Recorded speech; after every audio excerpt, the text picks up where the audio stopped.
तो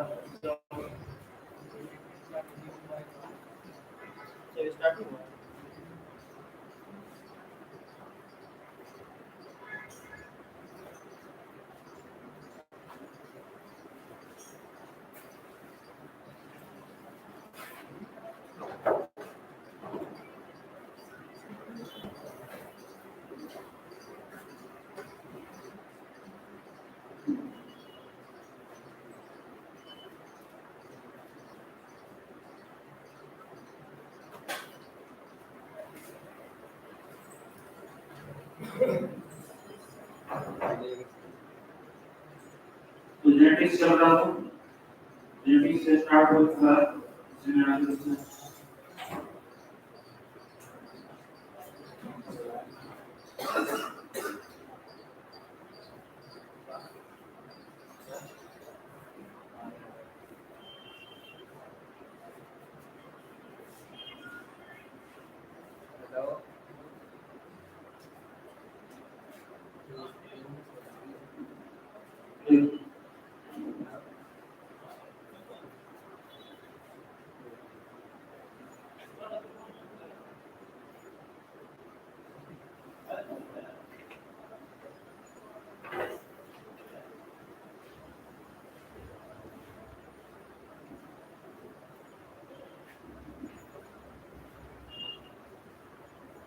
तो जेनेटिक्स चल रहा था, ठीक है।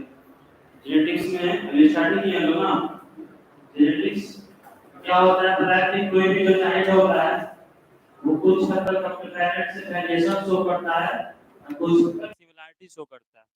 जो सिमिलरिटी है उसको बोलते हैं इनहेरिटेंस या हेरेडिटी, और जो दोनों में डिफरेंस होता है उसको क्या बोलते हैं, वेरिएशन, ठीक है। और बायोलॉजी का वह ब्रांच जहां हम लोग इनहेरिटेंस और वेरिएशन के बारे में स्टडी करते हैं उसको क्या कहा जाता है, जेनेटिक्स कहा जाता है।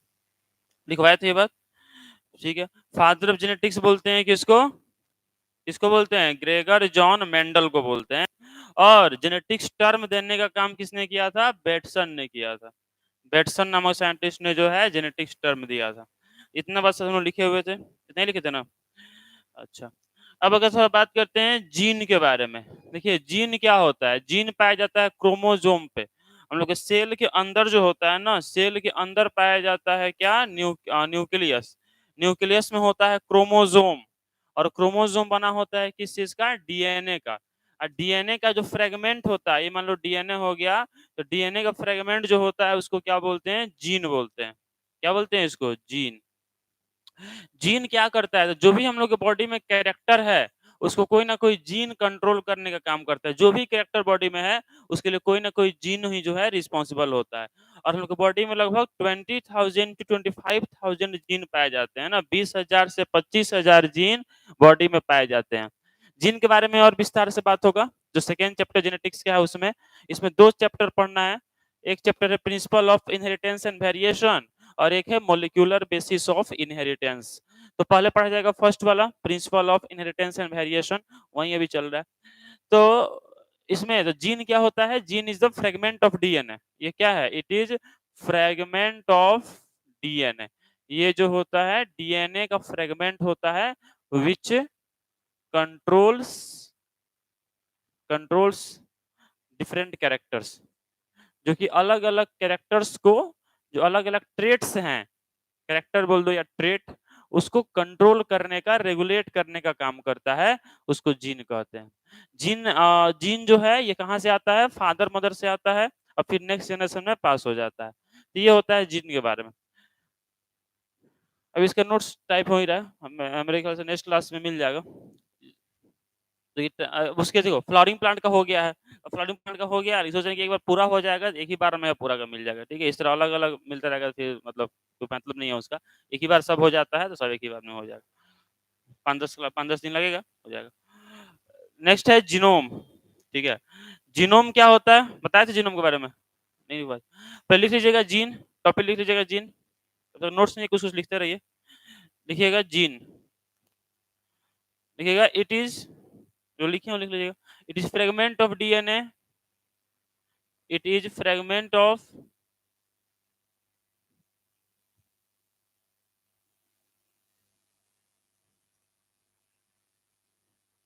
fragment of DNA.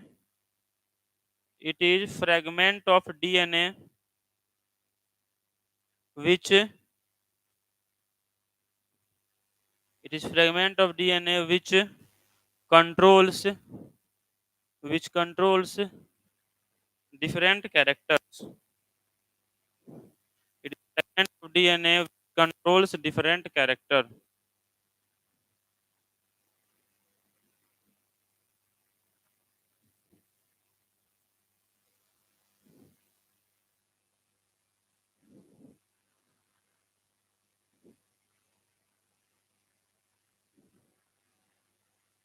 देखिए बताता है जीनोम के बारे में। तो जीनोम क्या होता है, जैसे कि हम लोग के बॉडी में जितने भी सेल्स हैं सभी सेल कैसे होते हैं, डिप्लॉयड होते हैं।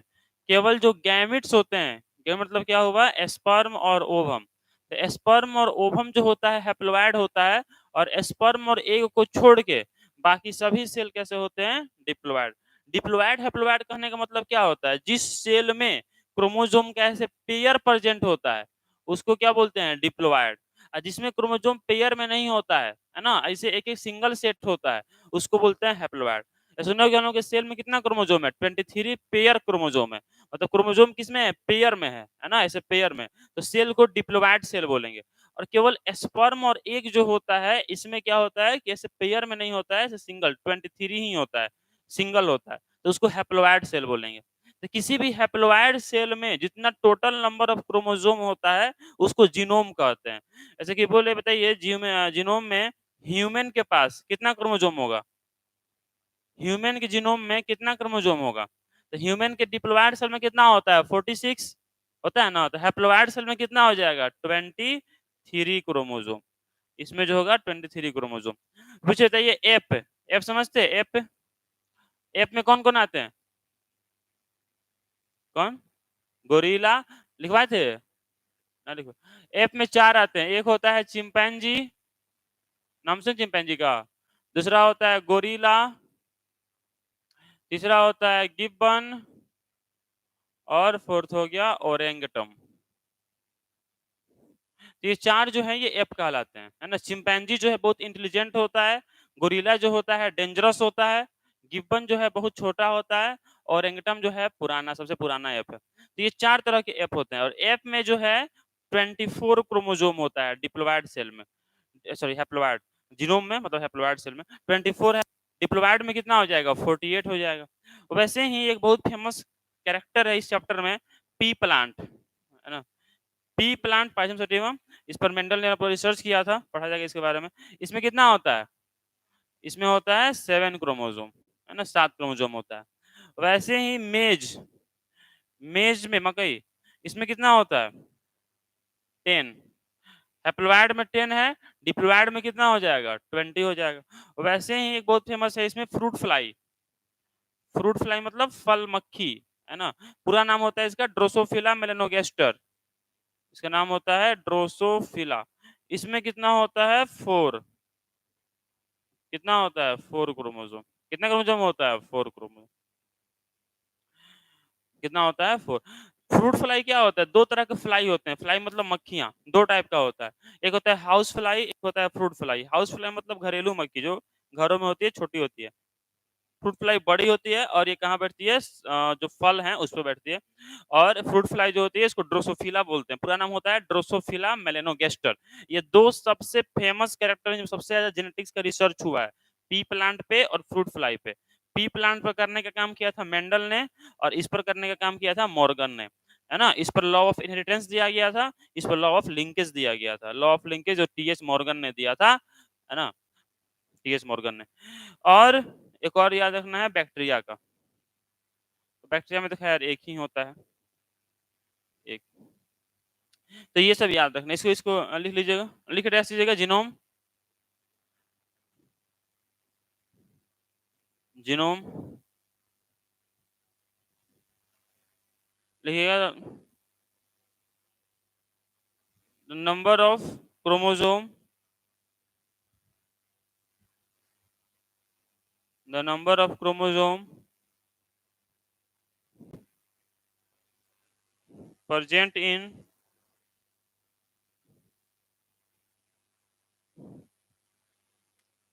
number of chromosome present in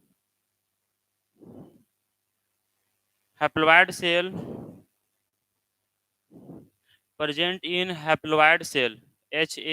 haploid. Haploid cell is called constitutes its genome. Constitutes CONSTI.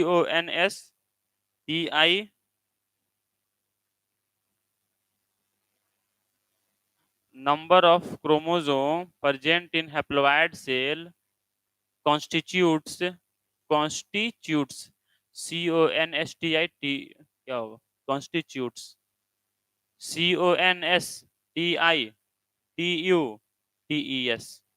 CONSTITUTES constitutes its genome. Constitutes its genome. Constitutes its genome. इसको लिख लीजिएगा.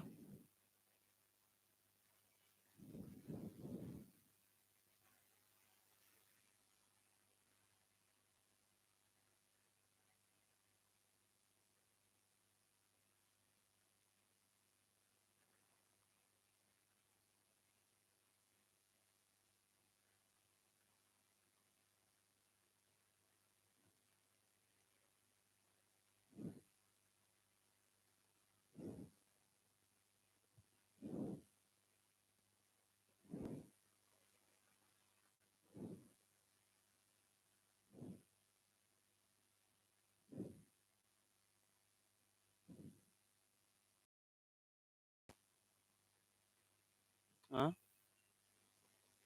नहीं पेयर नहीं है क्रोमोसोम जीनोम. नहीं नहीं क्रोमोसोम CHR मतलब क्रोमोसोम.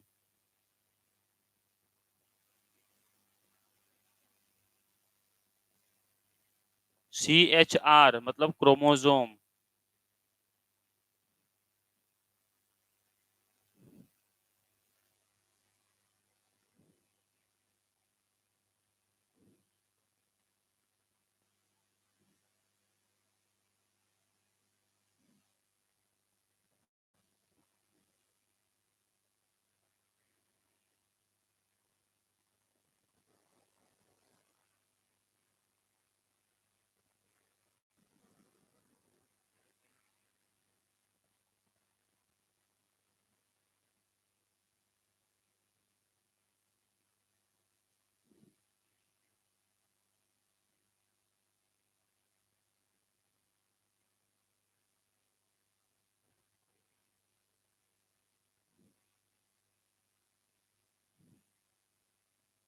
हाँ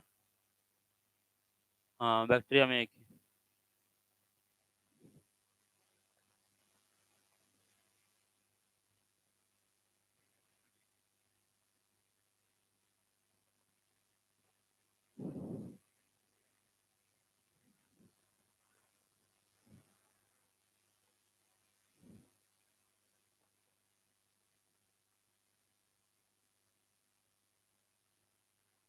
हो गया.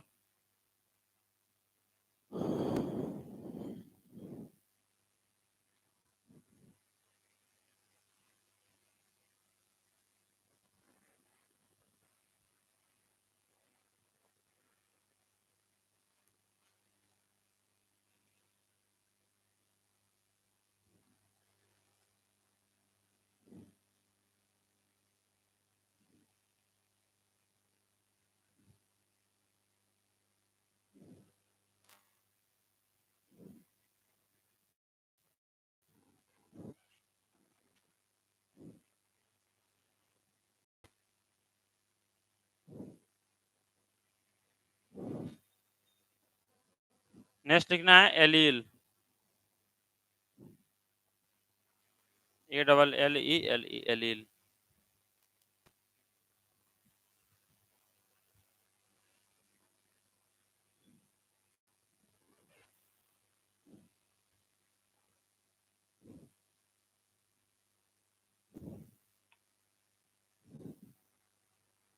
इनहेरिटेंस क्या होता है? जो सिमिलरिटी है, the similarity between parent and progeny is called inheritance and the degree of difference between parent and progeny is called variation. लिखा हुआ डेफिनेशन सब नोट्स में मिल जाएगा. नोट्स मिलेगा, जरूर मिलेगा, टाइपिंग हो रहा है इसलिए थोड़ा टाइम लग रहा है। एलील है ना, देखो एलील, एलील क्या होता है? जीन जैसे, देखो जीन क्या होता है? जीन होता है जो किसी कैरेक्टर को कंट्रोल करता है। हम लोग पता है कि हमेशा जो क्रोमोसोम होता है कैसे होता है? ऐसे पेयर में होता है। तो जीन भी ऐसे क्या होता है? पेयर में होता है ना? मतलब जीन के क्या होते हैं? डिफरेंट फॉर्म होते हैं, अलग-अलग रूप होते हैं। जो जीन के अलग-अलग रूप होते हैं उन्हीं को एलील कहा जाता है। जैसे मान लीजिए कि हमारे पास अगर स्टेम हाइट का बात करें, प्लांट का बात हो रहा है, तो प्लांट मान लीजिए कि हाइट का बात हो रहा है। तो प्लांट मान लीजिए कि अगर कैपिटल टी जीन रह रहा है, तो प्लांट जो हो रहा है वो टॉल हो रहा है। स्मॉल टी जीन रह रहा है, तो प्लांट जो हो रहा है कैसा हो रहा है? ड्वार्फ हो रहा है। तो ये क्या हुआ? ये मतलब जो स्टेम हाइट है, उसी के लिए ये एक जीन हुआ और उसी के लिए दूसरा जीन हुआ। ये आपस में एलील कहलाएँगे। तो एलील क्या होता है कि जीन हमेशा जो होता है ना किसी भी इंडिविजुअल में, हमेशा पेयर में होता है ना? चूँकि क्रोमोसोम पेयर में है ना? एक आया होता है किससे? फादर से, एक आया होता है मदर से। इसमें जो जीन होता है वो भी पेयर में होता है। और जो इसके यूनिट होते हैं, जो इसका अलग-अलग फॉर्म होता है, उसी को एलील कहते हैं। मान लीजिए यहाँ पर भी कैपिटल टी है, यहाँ पर भी कैपिटल टी है। तो यहाँ पर क्या है? ये दोनों मतलब टॉलनेस वाला जीन है, दोनों टॉल करने वाले हैं। एक मान लीजिए एक पर कैपिटल टी है और एक पर में क्या है? स्मॉल टी है। ठीक है? तो जीन के जो ये अलग-अलग फॉर्म होते हैं, अलग जो रूप होते हैं, इन्हीं को क्या कहा जाता है? एलील कहा जाता है। अब यहाँ पर एलील के आधार पर 2 तरह के जीन भी होते हैं।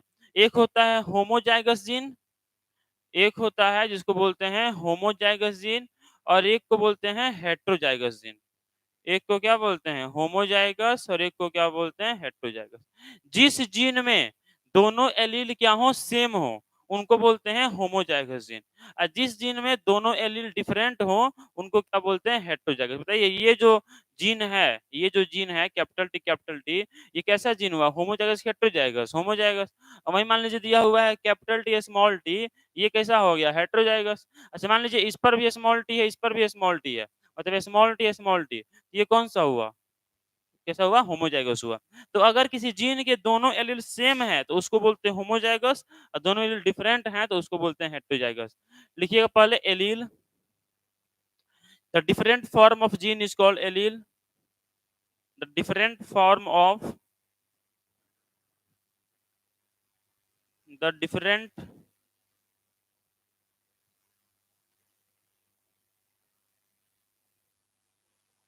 Different form of gene is called allele.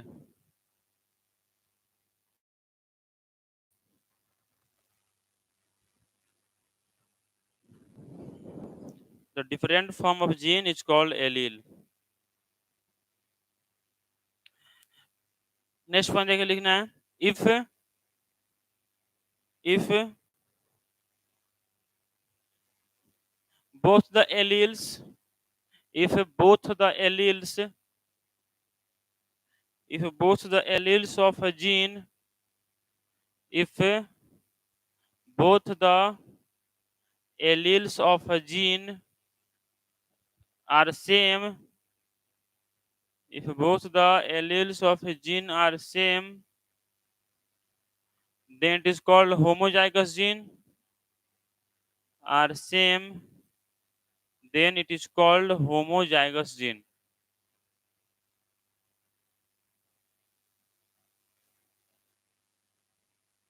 homozygous gene लिखे हुए हैं ना, HOMOZYGOUS। एग्जाम्पल लिख लीजिएगा, capital T, small T, capital are, etc।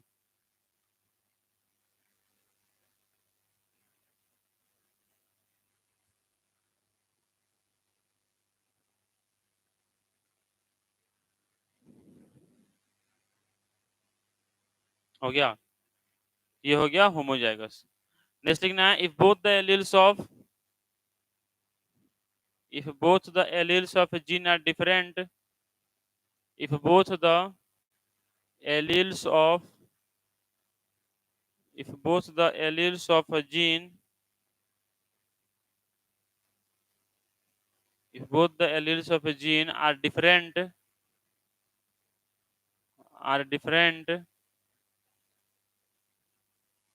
then it is called heterozygous gene। are different, then it is called heterozygous gene.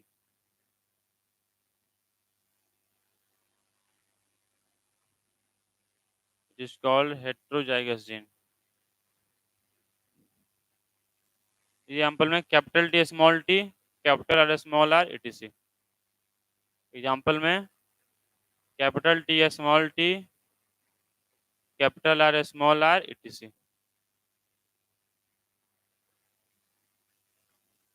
Capital R small R, etc. Capital T small T, comma, capital R small R, etc.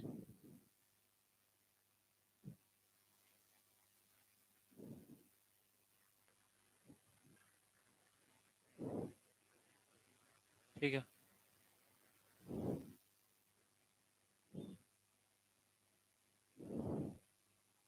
Next बात कर लेते हैं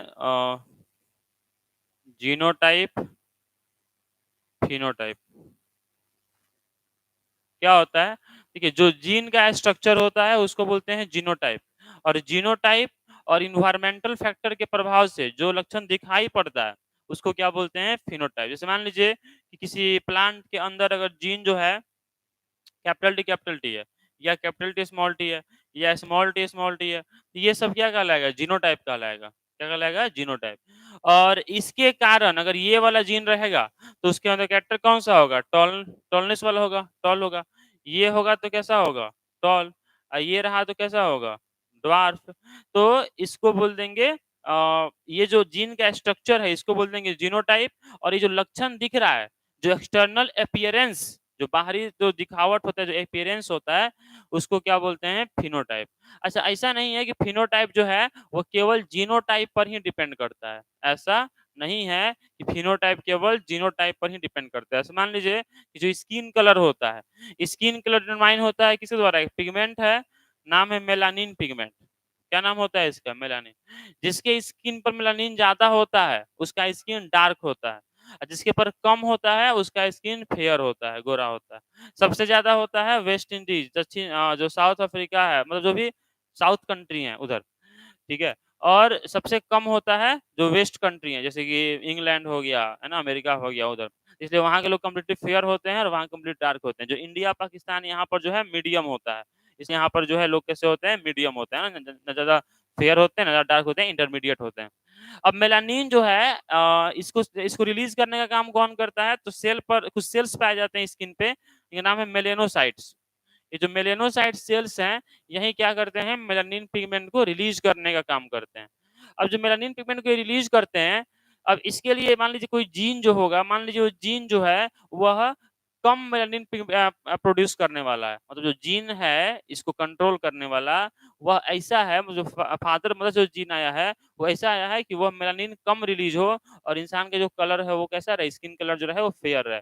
लेकिन एक चीज़ और है कि जहाँ पर हॉट ज़्यादा, जहाँ पर गर्मी ज़्यादा होती है ना? जहाँ टेम्परेचर ज़्यादा हाई रहता है, वहाँ मेलानिन जो है ज़्यादा रिलीज़ होता है, और जहाँ पर ठंडी होती है, मतलब जहाँ पर टेम्परेचर कम रहता है, वहाँ मेलानिन कम रिलीज़ होता है। यही कारण है, देखो जो गर्म देश हैं, वहाँ के लोग क्या होते हैं? अधिकांशतः डार्क होते हैं, और जो ठंडा देश है वहाँ के लोग क्या होते हैं? लगभग फेयर होते हैं।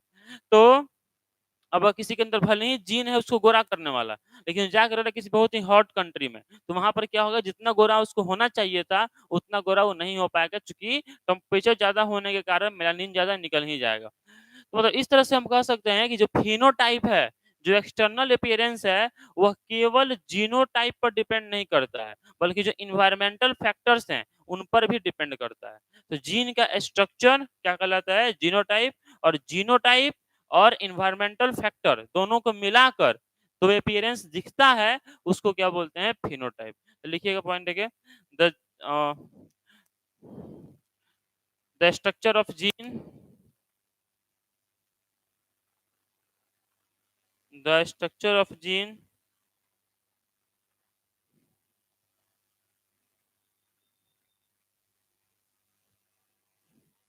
The structure of gene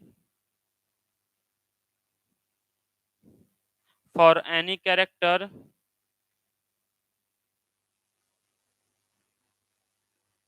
the structure of gene for any character is called genotype.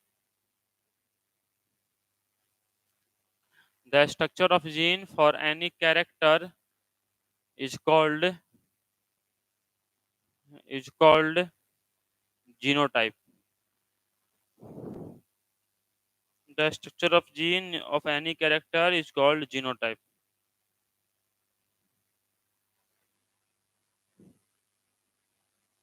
Next लिख देना है phenotype.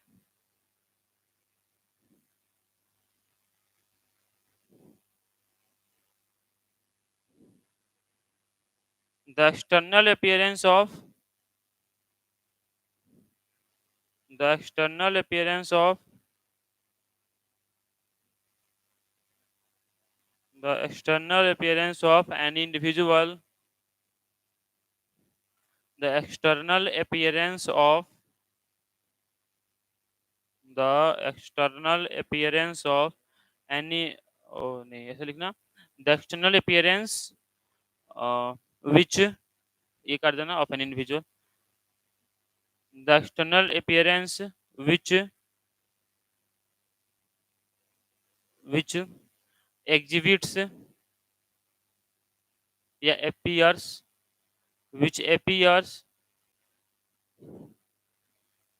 which appears due to which appears due to combined effect of due to combined effect of due to combined effect of genotype and environmental factor genotype and environmental factor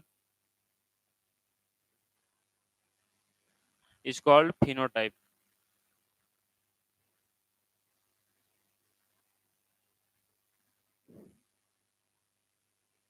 is called phenotype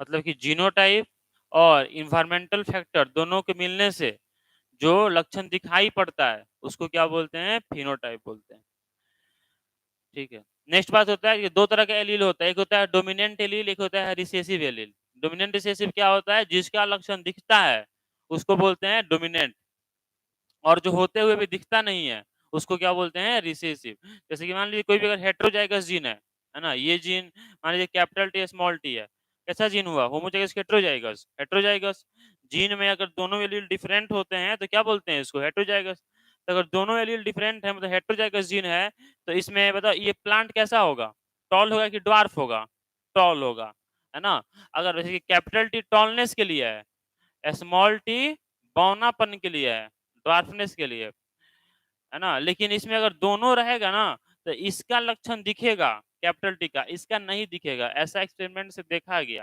हालांकि 100% सही नहीं है इसका इसका exception भी है जो आगे पढ़ना है फिलहाल के लिए ये देखना है कि अगर दो अलग अलग एलील हैं तो एक का लक्षण दिखता है और एक का नहीं दिखता है जिसका दिखता है उसको बोलते हैं डोमिनेंट एलील डोमिनेंट मतलब क्या होता है प्रभावी और जिसका नहीं दिखता है उसको बोलते हैं रिसेसिव एलील जैसे मान लीजिए कि अगर कैपिटल आर जो है ये रेड फ्लावर के लिए है स्मॉल आर जो है ये व्हाइट फ्लावर के लिए है तो अगर कैपिटल आर है तो ये कैसा होगा रेड होगा स्मॉल आर है तो ये कैसा होगा व्हाइट होगा लेकिन अगर कैपिटल आर स्मॉल आर है ये भी कैसा होगा रेड ही होगा है ना क्योंकि रेड कलर जो होता है व्हाइट के ऊपर डोमिनेंट होता है तो ये कहलाएगा डोमिनेंट एलील ये कहलाएगा रिसेसिव एलील सिंपल मतलब होता है कि जिसका लक्षण दिखता है उसको डोमिनेंट कहते हैं और जो होते हुए भी नहीं दिखता है उसको रिसेसिव कहते हैं लिखिएगा इसको इन heterozygous condition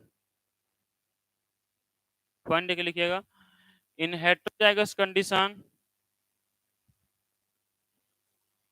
in heterozygous condition in heterozygous condition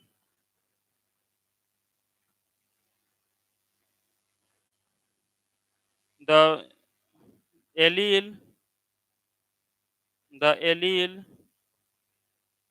in heterozygous condition the allele which is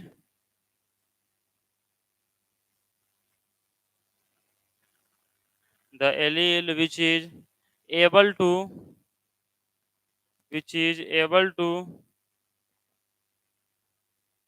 able to express its character to express its character which is able to express its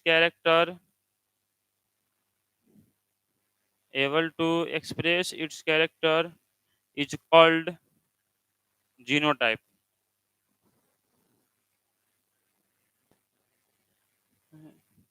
Which able to express its character is called genotype.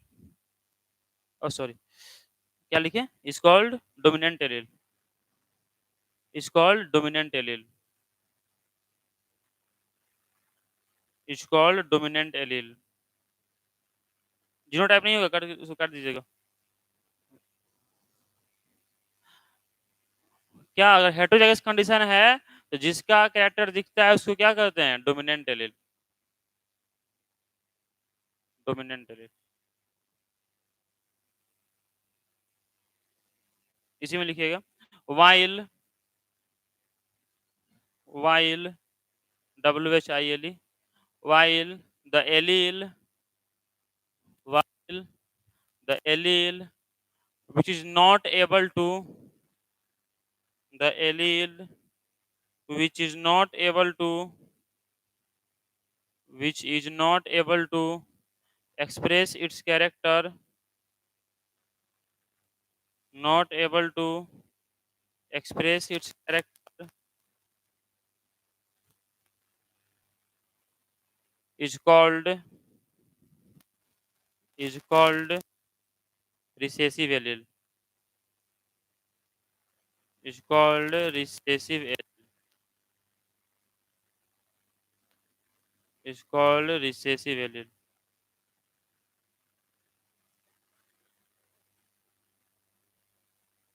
Is called recessive allele.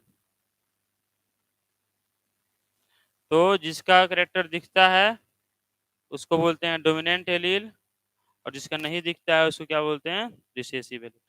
Next लिखिएगा monohybrid and dihybrid cross. Monohybrid and dihybrid cross. Monohybrid and dihybrid cross.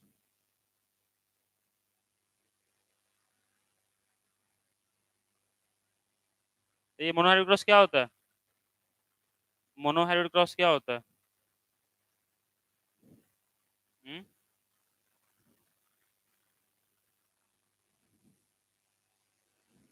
हाँ, जैसे मान लीजिए कि कोई plant है, ये मान लीजिए मेल हो गया, ये फीमेल हो गया। ये सिंबल मेल के लिए होता है, प्लांट में हो या एनिमल में हो, ये सिंबल फीमेल के लिए होता है। मान लीजिए प्लांट है जो कि टॉल प्लांट है ना, टॉल प्लांट है, और ये है जो कि ड्वार्फ प्लांट है। कैपिटल टी किसके लिए होता है? टॉल के लिए। स्मॉल टी किसके लिए होता है? ड्वार्फ के लिए। ये टॉल प्लांट है, ये स्मॉल प्लांट है, ड्वार्फ प्लांट है। अगर आपस में क्रॉस कराया जाए, क्रॉस मतलब रिप्रोडक्शन, पॉलिनेशन, फर्टिलाइजेशन भी करवाया जाए। अब करवाया जाए तो इसमें जो है क्या होगा कि एक ही पेयर कैरेक्टर इन्वॉल्व हो रहा है, मतलब ऐसा जो क्रॉस होता है इसमें one pair character, one pair of contrasting character, मतलब one pair of opposite character. एक अगर टॉल है, एक कैसा है? ड्वार्फ है। तो ऐसा जो क्रॉस होता है इसमें एक पेयर कैरेक्टर को ही शामिल किया जाता है, उसको बोलते हैं मोनोहाइब्रिड क्रॉस। अच्छा मान लीजिए कि यही एक मेल प्लांट है, एक फीमेल प्लांट। मेल प्लांट हम देखते हैं कि टॉल प्लांट है, रेड फ्लावर, एक है जो ड्वार्फ प्लांट है और व्हाइट फ्लावर। इसको आपस में क्रॉस कराया गया। इसको क्रॉस कराया जाएगा तो क्या होगा? यहाँ पर हम दो पेयर कैरेक्टर को क्या कर रहे हैं? शामिल कर रहे हैं। तो अगर दो पेयर कैरेक्टर को शामिल करेंगे तो क्या बोलेंगे? Dihybrid. और वन पेयर को करेंगे तो क्या बोलेंगे? मोनो हाइब्रिड, है ना। यहाँ पर केवल जो टॉलनेस वाला कैरेक्टर है उसी को कंसिडर किया गया है, इसको बोलेंगे मोनो हाइब्रिड। और यहाँ पर टॉलनेस वाले के साथ फ्लावर कलर वाले कैरेक्टर को भी कंसिडर किया गया, मतलब two pair of characters are considered in this cross, that's why it is called dihybrid cross. अच्छा मान लीजिए कोई प्लांट है, इसमें कि एक है capital A, capital A, capital B, capital B, capital C, capital C, ऐसे क्रॉस कराया गया, small A, small A, small B, small B, small C, small C. इसको क्या बोल देंगे? इसको बोल देंगे ट्राई हाइब्रिड, क्योंकि यहाँ पर 3 pair of characters are involve. तो 3 पेयर कैरेक्टर रहेगा तो क्या बोल देंगे, ट्राई हाइब्रिड। हम लोग को ऐसा नहीं पढ़ना, हम लोग खाली मोनो हाइब्रिड पढ़ना है, डाई हाइब्रिड पढ़ना है, ठीक है। मोनो हाइब्रिड मतलब इसमें 1 पेयर कैरेक्टर हो, डाई हाइब्रिड मतलब इसमें 2 पेयर कैरेक्टर हो। तो लिखना है दैट टाइप ऑफ क्रॉस,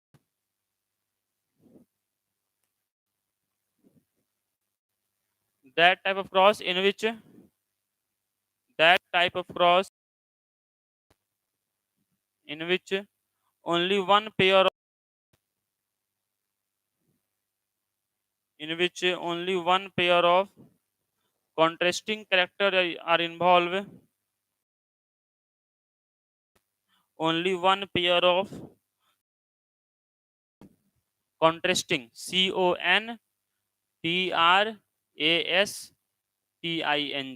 मतलब opposite, only one pair of contrasting character are involved, only one pair of contrasting character are involved is called monohybrid cross, is called monohybrid cross। जिस तरह cross में केवल एक ही पेयर कैरेक्टर इन्वॉल्व रहता है उसको क्या बोल देते हैं, मोनोहाइब्रिड। इसको बना लीजिए example, capital T into small T, small T.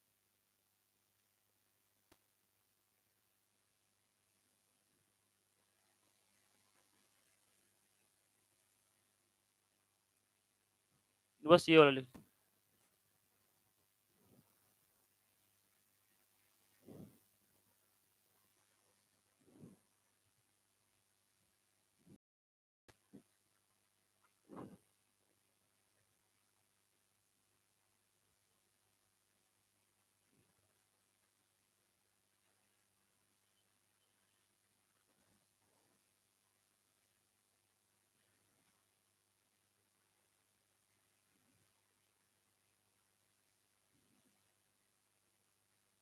Next लिखिएगा that type of cross, next point है that type of cross in which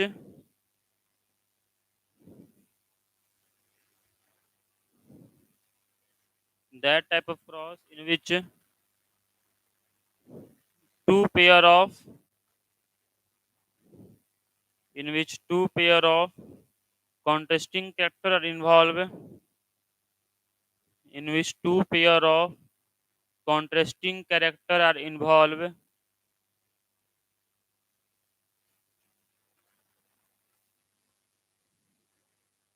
two pair of contrasting character are involved are called dihybrid cross, are called dihybrid cross।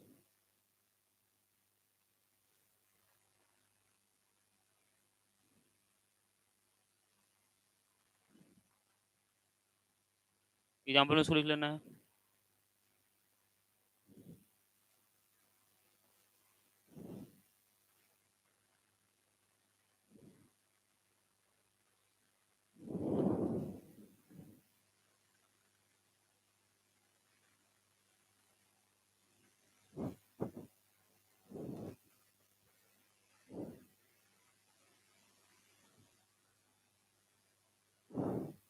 हो गया, लिख लिए थे।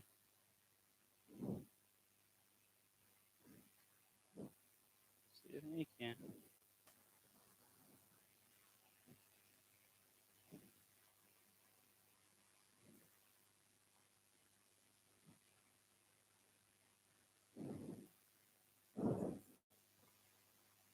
Test cross and back cross, test cross, test cross क्या होता है, ठीक है। तो मान लीजिए कि ये एक मेल प्लांट है, ये फीमेल प्लांट है, ये टॉल है, ये ड्वार्फ है, इसको क्रॉस कराया जाएगा। तो यहाँ से कैपिटल टी, यहाँ से स्मॉल टी, जो F1 जनरेशन होगा, फर्स्ट फिलियल जनरेशन जो होगा, प्रथम पीढ़ी, इसमें जीन कौन सा आएगा, इसका कैपिटल टी आएगा, इसका स्मॉल टी आएगा। ये प्लांट कैसा होगा, टॉल की ड्वार्फ होगा tall. This plant will be the whole plant of this generation will be 100% tall, ठीक है। ये कैसा है टॉल, ये कैसा है ड्वार्फ। अब देखिए इसका कैरेक्टर इसमें दिख रहा है तो इसको बोलेंगे डोमिनेंट पेरेंट, और इसका कैरेक्टर नहीं दिख रहा है तो क्या बोलेंगे रिसेसिव पेरेंट। अगर F1 जनरेशन को रिसेसिव पेरेंट के साथ क्रॉस कराते हैं तो इसको बोलते हैं टेस्ट क्रॉस। टेस्ट क्रॉस क्या होता है? If F1 generation is crossed with this recessive parent, this is called test cross. ठीक है, बात है कि what is significance of test cross, आखिर टेस्ट क्रॉस कराया क्यों जाता है, क्या होता है देख लिए। F1 जनरेशन को रिसेसिव पेरेंट के साथ क्रॉस कराते हैं तो उसको टेस्ट क्रॉस बोलते हैं। व्हाट इज इट्स सिग्निफिकेंस, क्यों करवाया जाता है, तो क्यों करवाया जाता है लिखवाते हैं, पहले लिखिएगा इसमें टेस्ट क्रॉस में the cross between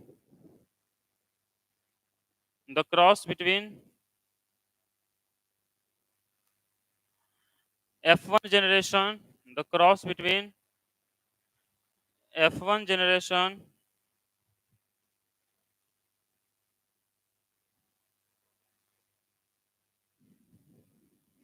the cross between F1 generation with recessive parent, F1 generation with recessive parent, F1 generation with recessive parent is called test cross.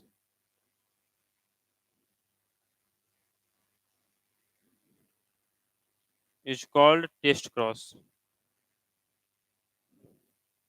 तो F1 जनरेशन को रिसेसिव पेरेंट के साथ cross कराते हैं तो क्या कहते हैं, इसको टेस्ट क्रॉस कहते हैं, है ना। F1 जनरेशन को क्रॉस कराते हैं किससे, रिसेसिव पेरेंट से, तो बोलते हैं टेस्ट क्रॉस।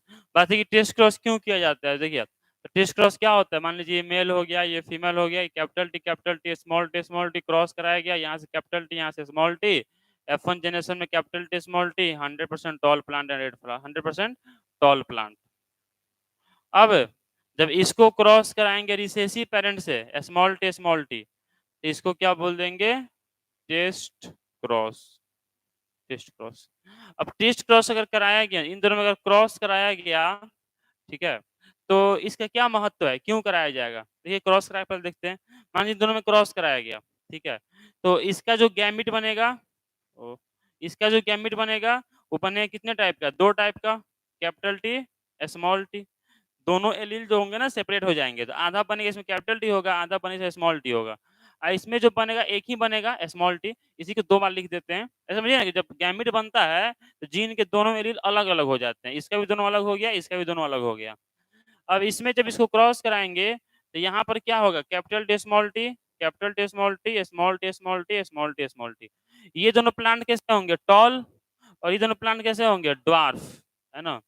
मतलब कि हमको, अच्छा ये कौन सा क्रॉस है, मोनो हाइब्रिड की डाई हाइब्रिड, ये कौन सा क्रॉस है, मोनो हाइब्रिड, क्योंकि इसमें एक ही पेयर कैरेक्टर को कंसीडर किया गया है, that's why it is a monohybrid cross. ये पूछे कि what is monohybrid, what is monohybrid test cross, monohybrid test cross genotypic ratio, monohybrid test cross का genotypic ratio क्या होगा। तो जीनोटाइप में, genotype यहाँ पर कितने टाइप का मिला है, 2 टाइप का मिला है, 2 है हेटेरोजाइगस टॉल और 2 कितना है ड्वार्फ। तो कितना हो जाएगा रेशियो, 2:2, मतलब ये कितना हो गया 1:1। वैसे ही monohybrid test cross phenotypic ratio, देखने पर जब हम बाहर से देखेंगे तो हमको इसमें कितने तरह के प्लांट दिखेंगे, 2 टाइप के दिखेंगे, 2 प्लांट दिखेंगे टॉल और 2 दिखेंगे ड्वार्फ। तो यहाँ भी जो रेशियो है वो क्या है, 1:1 है। मतलब कि जो मोनो हाइब्रिड टेस्ट क्रॉस का जीनोटाइपिक, मतलब जीनोटाइप मतलब क्या होता है, जीन का स्ट्रक्चर, तो उसका रेशियो, या फिनोटाइप मतलब जो बाहर दिख रहा है उसका रेशियो, दोनों का रेशियो सेम आ रहा है। इसका महत्व क्या है, क्यों करवाया गया, इससे ये मालूम चलता है कि जो डोमिनेंट कैरेक्टर है, जो डोमिनेंट प्लांट है वो किस वजह से है, होमोजाइगस की वजह से है कि हेटेरोजाइगस की वजह से है। जैसे मान लीजिए कि अगर टॉल प्लांट है टॉल प्लांट या तो हो सकता है कैपिटल टी या हो सकता है कैपिटल टी स्मॉल टी, दोनों हो सकता है ना। अगर ड्वार्फ है तो फिक्स है, ड्वार्फ है तो क्या होगा हमेशा स्मॉल टी होगा। लेकिन अगर टॉल है तो ये भी हो सकता है, ये भी हो सकता है। हमको मालूम करना है कि कौन सा है, होमोजाइगस है कि हेटेरोजाइगस है। तो उसको क्या करेंगे, टेस्ट क्रॉस करवा देंगे। टेस्ट क्रॉस मतलब जो रिसेसिव है और जो टॉल प्लांट है उससे उसको क्रॉस करा देंगे। अगर ये डोमिनेंट जो कैरेक्टर है वो होमोजाइगस की वजह से हुआ तो 100% प्लांट कैसे मिलेंगे, टॉल मिलेंगे। और अगर हुआ किसकी वजह से, जो हेटेरोजाइगस है उसके वजह से, तो यहाँ पर क्या होगा 1:1 का रेशियो मिलेगा। मतलब दोनों केस में अगर होमोजाइगस है तो रेशियो क्या होगा, कुछ नहीं होगा, 100% टॉल ही मिलेगा, 100% डोमिनेंट वाला ही मिलेगा। और अगर ये वाला है हेटेरोजाइगस वाला है तो यहाँ पर 1:1 का रेशियो मिलेगा। मतलब कुछ नहीं, इतना याद रखना है कि टेस्ट क्रॉस से हमको ये मालूम चल जाता है कि डोमिनेंट कैरेक्टर होमोजाइगस की वजह से है कि हेटेरोजाइगस की वजह से है, इसीलिए टेस्ट क्रॉस कराया जाता है। लिखिएगा पॉइंट देके, the significance of test cross, point देके लिखिएगा, the significance of test cross, the significance of test cross is, the significance of test cross is to find that, is to find that, is to find that the heterozygous, the dominant character, is to find that the dominant character, the dominant character is due to, the dominant character is due to homozygous or heterozygous condition. The dominant character is due to homozygous or heterozygous condition.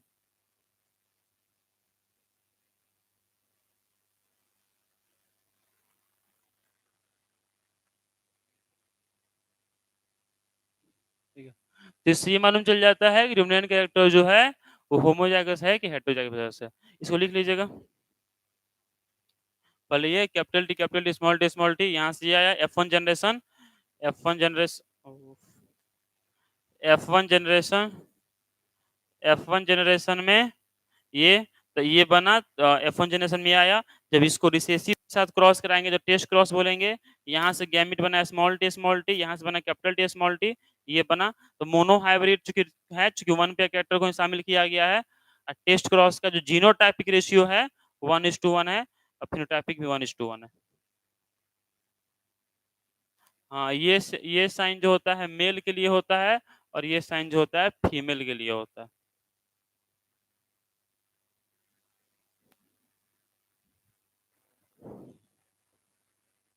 ठीक है, इतना ही रहेगा, इसको याद करना। Next class से start होगा Mendelism, मतलब मेंडल की कहानी नेक्स्ट क्लास से।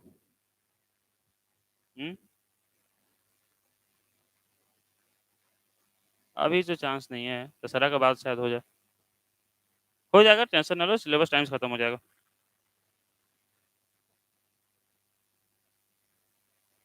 अच्छा, हो सकता है हो भी जाए, दशहरा के बाद तो क्लियर हो ही जाएगा।